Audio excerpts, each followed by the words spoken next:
KDOS executive for organizing this wonderful CME in association with Vyonics Healthcare. And today I'm going to speak about the maximizing outcomes of cataract surgery. As we know that the cataract surgery has become the refractive cataract surgery, and we now have the tools and technology to achieve the maximum visual outcome. We have the advanced phaco machines, the investigative tools, and we have the availability of premium intraocular lenses to deliver the perfect outcome even in difficult cases. So here I am going to show you some of the cases of difficult cataract scenario. This is the first case, hard cataract with the propy-iris syndrome. As we know that the cataract and the benign prostatic hyperplasia, they occurs in the same age group. 50% at the age of 50 years, 50% of the cases they have start having BPH. If you talk about the statistics, at the age of 80 years, 75% male patient have BPH. So it's very common to have hard cataract with BPH with medications such as tamsulosin hydrochloride. And this tamsulosin hydrochloride may cause many problems if you are not careful. Sometimes the people may dilate, but once you start the surgery, the people may become smaller. There can be purpiness of the iris, there can be iris polyps, and this can lead to a lot of complications. The malignant ring to manage the propy-iris syndrome, and the limitation of the malignant ring is that it is little expensive. Case number 2 is a black cataract.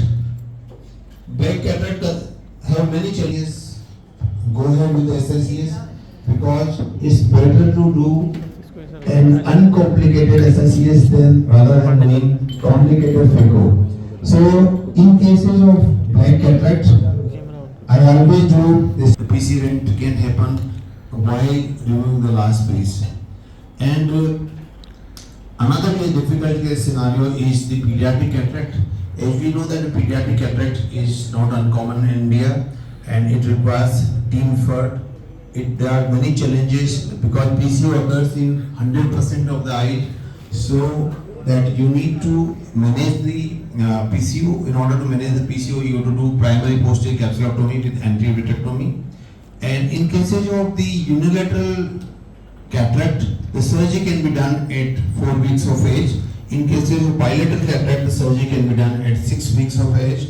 And in both eyes, you can plan the surgery with 1 week interval. This is a case of unilateral dense cataract, and as you can see that this case is very thick posterior capsule plaque.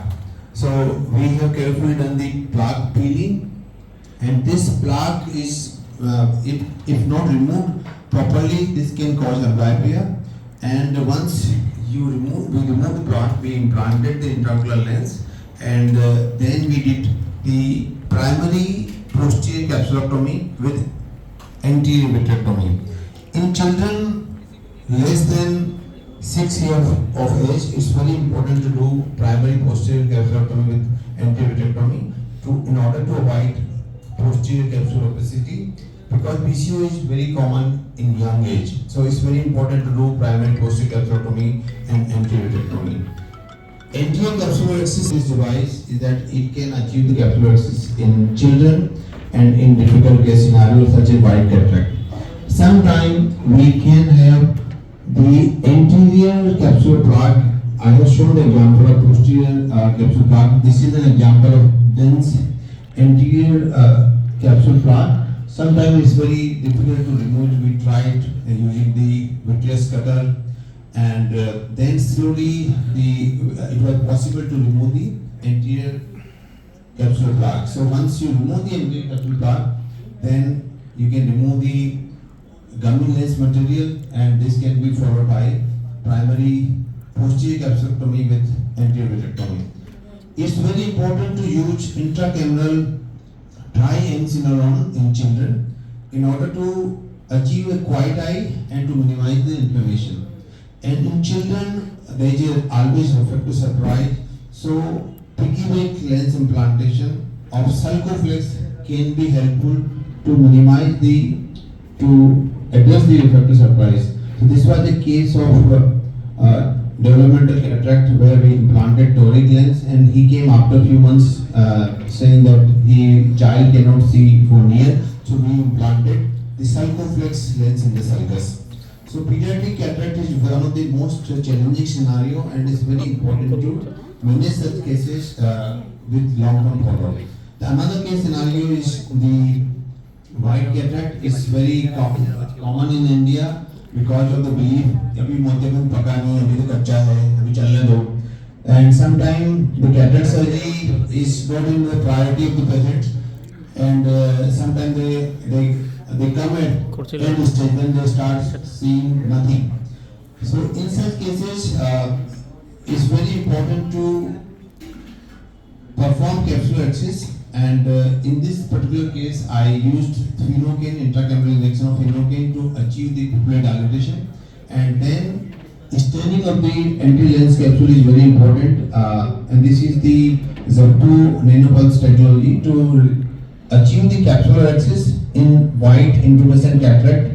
And the advantage of this technology is that this avoid runaway access. So this is another case scenario, difficult case scenario where there are chances of runaway access, and one can achieve perfect capsular access with the use of technology such as Zeptopulse technology or other techniques such as the aspiration of the cortical milk, etc. And once you remove the cataract, you can use the intraocular lenses. Now we have preloaded lenses, and most of the intraocular lens companies are moving in direction of preloaded devices. And the advantage of preloaded lenses is that it saves time and there is minimal risk of contamination. And once you implant the lens, then it's very important to remove the viscoelastic from the capsular bag and to minimize the postoperative pressure spike. So these are the white cataract cases, and it's now the another case is the post-RK. Once upon a time, the RK was very common, and RK was the only technique to remove the glasses, and there were cases done maybe 50 or 100 a day, and now we are getting these cases, and in RK it's very difficult to perform cataract surgery, not only because of the risk of opening up of the incision, but the most important challenge is the power calculation. Intraocular lens power calculation remains a challenge, and if you can use the NSCRS website. Otherwise, if there is a 8 cut RK, you can use +2 8+2 diopter. If 16 cut RK, you can use you can add 2.5 or 3 diopter to minimize the chances of post-op or refractive surprise, especially hyperopia. And in such cases, the risk of opening of the incision is really high, and you can use the scleral tunnel incision. And if these incisions open up, then you can suture them and then put the ask the patient to follow. And these are the cases which require follow proper counseling about refractive surprise, so that the patient may not come with the unexpected refractive surprise. This is another case of the white cataract, hypermature cataract, and these are some calcified plaque. And in such cases, we can do good centration of the multifocal lens in this case. And another important technique for the short eyes is pars plana vitreous tape. We have retina colleague Dr. Deepesh sitting here, and not everybody, particularly anti-segment surgeon, are equipped with the pars plana vitreous tape.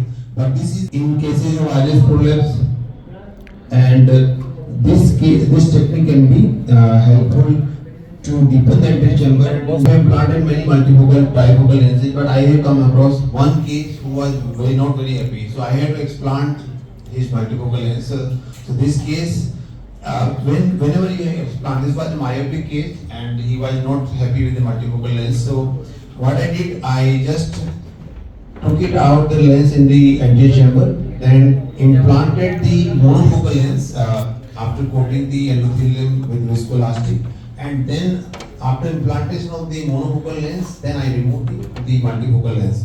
So sometimes this technique can be done in myopic eyes, but the advantage of this technique is that while cutting the lens optic, you can by mistake you can hit or you can damage the posterior lens capsule. Once you implant the lens into the capsular bag, then that chances of cutting or hitting the posterior capsule is not there. So this is the multifocal lens on the top of the monofocal lens, and we just going to cut it and remove it with the 3mm incision. So this is the explantation technique of the intraocular lens. Sometimes we should know about this explantation technique, and we can fold the lens and then remove also. This is another technique of explantation, and this is another video showing the explantation of the calcified lens.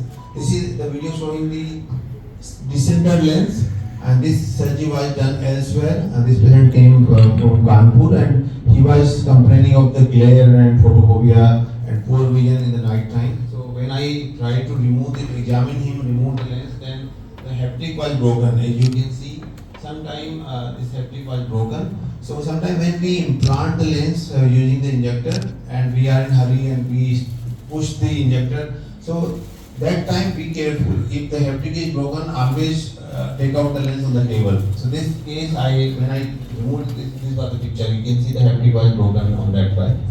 So now we replace this lens with another lens. In this case, we implanted the toric lens. And this is another video of the calcified intraocular lens. When I was working overseas in Sydney, we have seen many cases like this. This was a case of hydrophilic lens. The surgery was done a few years back. So the lens was removed, and the haptic was left in the capsular bag, and this was replaced with the 3-piece lens.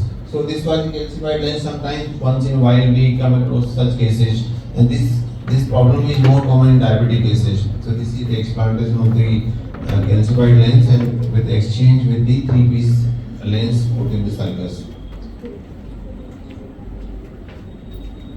So this is another case of traumatic cataract where we implanted the toric lens, and in such cases the capsule is fibrotic, and you can see the sombering ring. And once we try to remove cut the fibrotic capsule, and once we implanted the lens and try to rotate it, the sombering ring became loose, and then it was possible to remove the examination, retinal examination, and myopics are always need periodical retinal examination to detect the retinal pathology. And this case was we implanted the trifocal lens. We don't come for follow-up, and even if you do yard laser, then always call them for retinal examination after 4 weeks time.